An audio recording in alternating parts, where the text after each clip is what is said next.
It's a really beautiful flowers out there in Singapore. Hey, my young entrepreneurs, it's me, Shadak Naeem, and welcome back for another episode on Wi-Fi Rise Bowl. So today's video, alright, we're going to talk about AI, and we're going to ask the general public about AI. And don't worry, this video was sponsored by us, Alright Advisor, where we help financial advisors to gain more customers by running Facebook and TikTok advertisement. But before that, beautiful flower. But I want to show you something. Come closer. Come closer, right? Come closer. Wait, stop right there.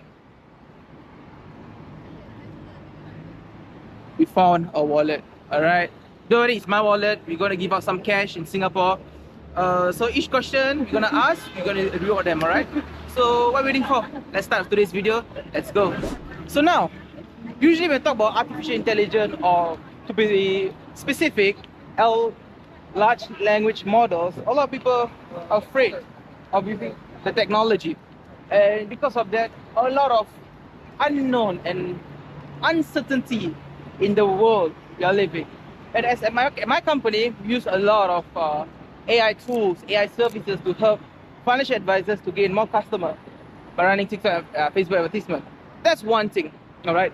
Another thing that we want to do is, end of the day, AI is AI and human is human. And all of these are human beings. So that's the reason why, end of the day, we still have to go and talk to a human being and talk to them. And we need to understand how do they feel about AI. Let's go.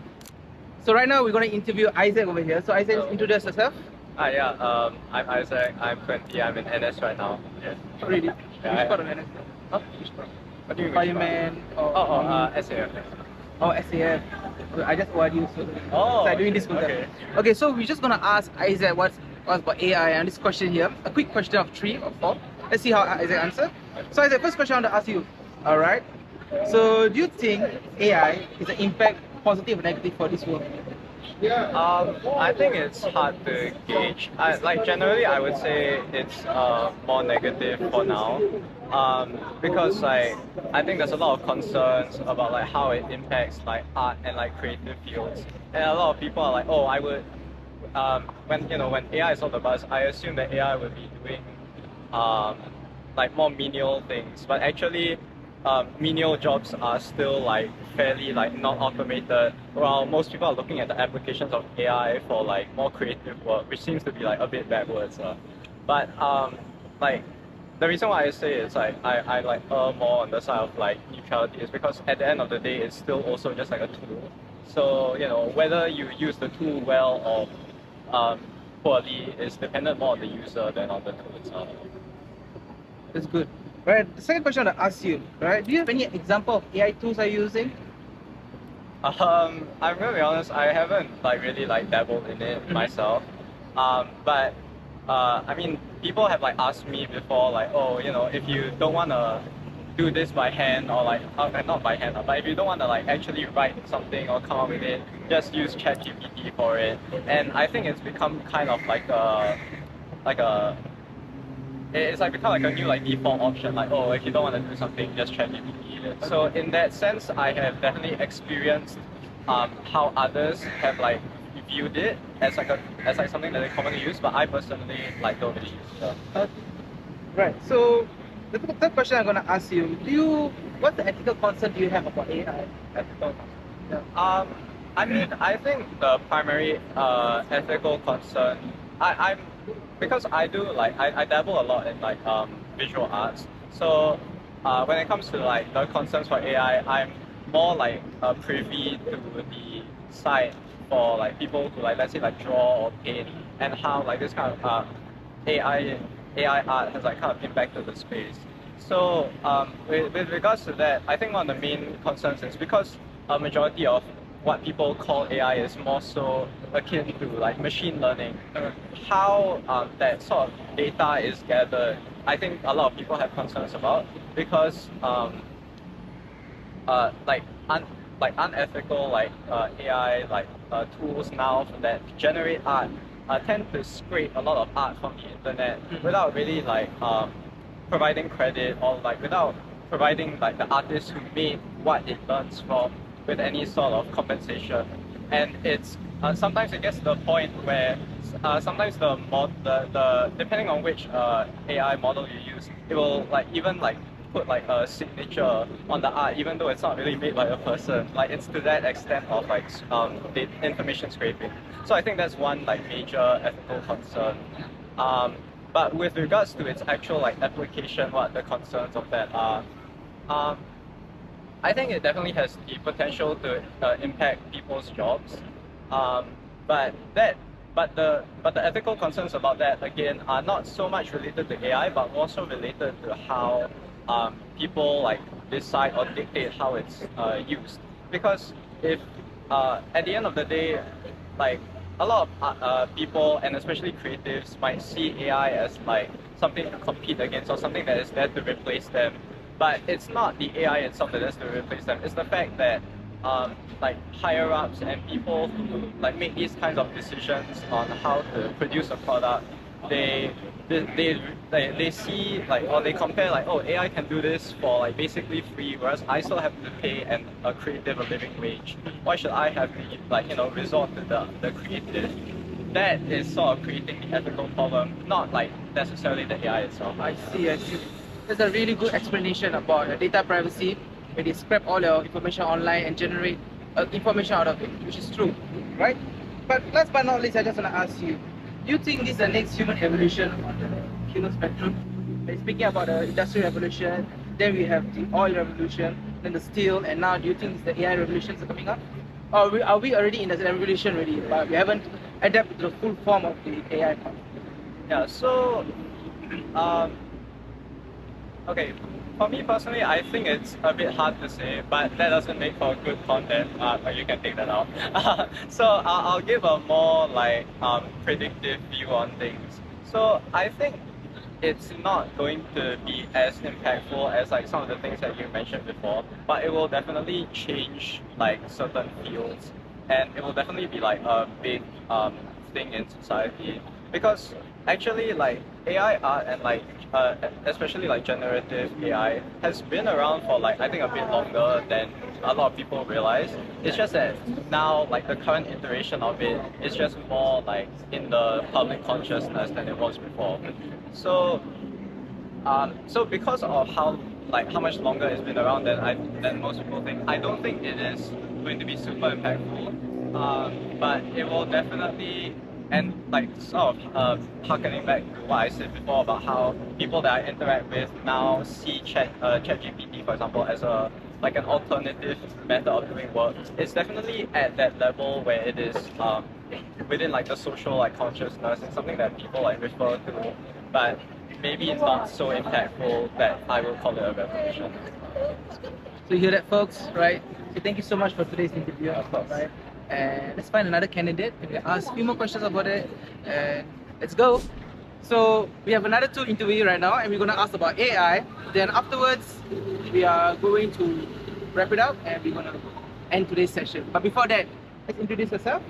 I'm Hal. I'm a university student and I'm 20 right now. Yes, great. Yourself? Yeah, my name's Rachel and I'm 20 and I'm also a university student. That's great. That's great. Okay, so we're gonna interview both of them, and we're gonna ask about AI. Alright, so let's go. So first thing, long story short, I just wanna ask you: is AI a positive or negative impact to this world? Any of you guys? I think currently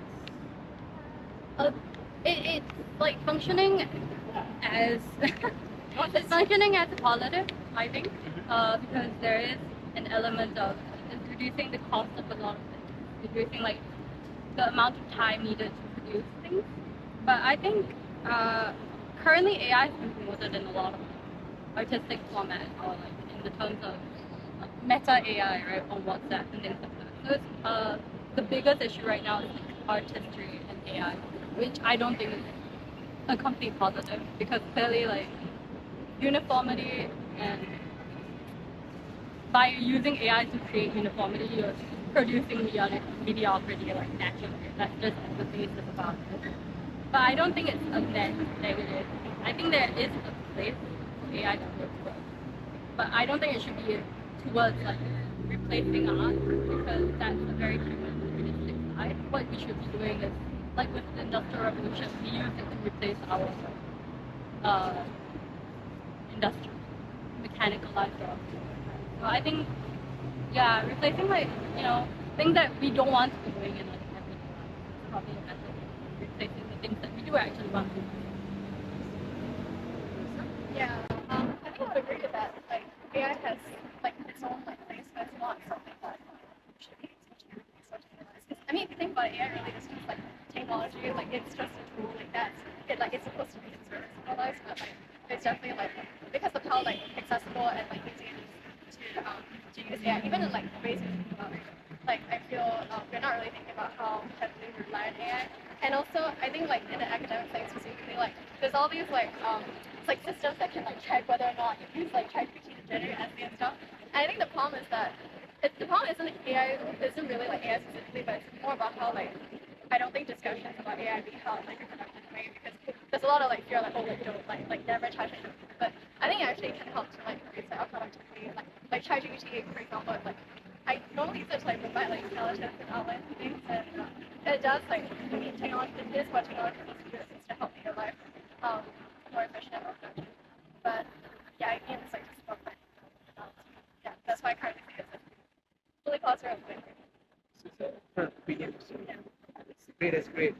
So, are you using any AI tools or any AI services currently yourself? I mean, I guess Google's been implementing it into the search engine, right? Yeah, so I that's guess true. technically everyone's kind of Yeah, using everyone's kind of it. using AI. Yeah. Your like ChatGPT or Yeah. Synthesis or any video to text or text to video services? I tried using like I definitely use like the text to like the video to text Yeah. services because transcribing is it's like common practice nowadays, right? Okay. Especially in PR, I think. You use like a transcription device and then it like made all the voices into words, right? But like obviously accents are very hard to distinguish. Like when I hear a word, especially in a Singaporean accent, like if I say something, the AI will not register it as like what I'm saying. But I have to re-listen and then I have to write it down. But to like some extent, obviously like quicker. Like it's the process is much faster than like 10 years. But obviously I've used ChatGPT once or twice. I tried to use it to explain some philosophy concepts, and it was so wrong. Like if you show it to a layman, they will think like, oh, it's very accurate, it's very like correct. But obviously, like when you show it to like a philosophy professor, like or like yeah, then obviously they'll be like, what are you saying? Like it'll sound very like not nuanced. Yeah. You won't understand the concept like in its totality, and like things in the humanities section, which are where I'm approaching it from, are very very nuanced. There are a lot of opinions, and like I said, when you have a uniform opinion, nothing is really an opinion anymore, right? But I've also used the art one. I think like Is it Dolly? yeah, I think that To generate like AI filters. Yeah. I've done it. yeah, I mean, like I'm familiar with AI in the sense of like, because I used to like do a journalism business, so like the kind of like text to Yeah. text, voice to text or transcription is really helpful. Yeah, and but then also like in like the art side of things, like AI covers is like really popular. And I have mixed opinions about them because like on one hand like it's because it's like kind of used to it's almost always like to show like it's like how this artist will like perform it in the song, which is like kind of cool to see. But then it's like I think it just sort of takes away from like the artistry of itself, which is like to be original. And there's a beauty of like getting an actual artist to perform stuff. Like I think we think AI is cool now because it's like really helpful. But I think like at the core of it, I don't think the society really thinks that AI taking over like things like art, like things like the arts because the thing about the arts, like what connects us to it, it's about like how humans are the creators behind it. And so it's like knowing there's like the human touch. It feels, I was gonna say it hits different, but it's not very wrong. It's like it feels more special. Okay. Like it cheapens the value to like AI. So do you hear that, guys and girls? It's always a human touch at the end of the day. So we can't replace AI 100%. That's the things that we do. So yeah, that's the interview for today, guys and girls. And we're really excited because we got people also opinion, all right? Remember, it's not right, it is not wrong. Everybody have their own opinion. And based on that, we see the spectrum out of it, all right? There is no such thing called a right answer or wrong answer in this world. Just your opinion. And we come to today's end of Wi-Fi Riseville. Yes, today's the first time Shara Naeem hits Singapore. and feel a bit tired as usual because we came in the afternoon and it's gonna be evening. This part of Singapore, if you take a look over there, is where we are for the past 2 hours. Alright, and other than that, thank you so much for watching today's video. We will edit as much as possible to give their opinion and to hear about AI. Alright, and AI is just the beginning. We have crypto, we have the stock market, we got a lot of things we're gonna talk about, right? So, like what I said, this video is sponsored by Aura Advisor, where we help financial advisors to gain more customers by running Facebook and TikTok advertisement. If you want that service, go to our link in our description below. It's owned by me, so it's how should I put it? Self-funded by me. Okay, other than that, we will see you on another episode of Wi-Fi Rice Boat. I'm your host, Shadak, the Rainmaker Naeem. Stay safe, be smart, and always remember to turn on, tune in, and cash out. Take care. Bye.